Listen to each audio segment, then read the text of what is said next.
to my fellow history lovers. This is part 5 of Thomas Paine's Meteoric Rise, Violent Fall. So if you will remember, he is now imprisoned in a French prison during the French Revolution because he voted against executing their king.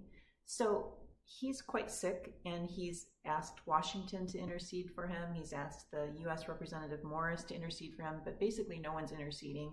And one day the soldiers come along and they mark an X on his door, and that means you'll be taken the next day and executed.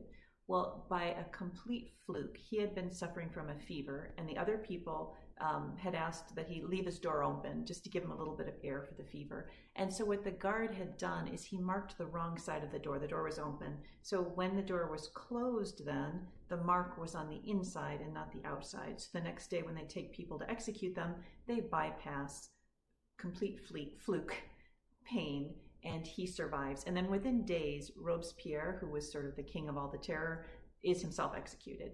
So now he's still in prison, but mostly the reign of terror is lessening, and a new man is replaces Morris. So remember, Morris was the guy who was the U.S. representative of France, but he had looked at Paine and said, you know, I think you got yourself in that mess, and we're not going to try to get you out. Fortunately for Paine, the next guy who comes in is going to be a future president, and that's President Monroe. He's not a president yet, of course, this is still Washington, and he works hard to get Paine released, and he comes back to the United States. But as you can imagine, at this point, he is incredibly bitter against Washington, and he actually writes this public letter that just viscerates Washington.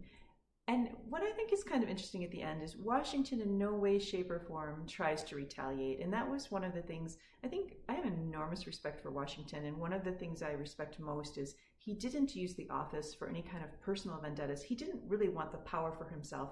If he thought there was a threat to the Union, to the country, he would definitely address that. But he wasn't using his political power to go after people.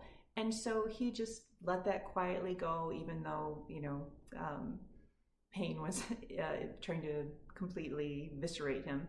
So in the end, Paine dies pretty much isolated.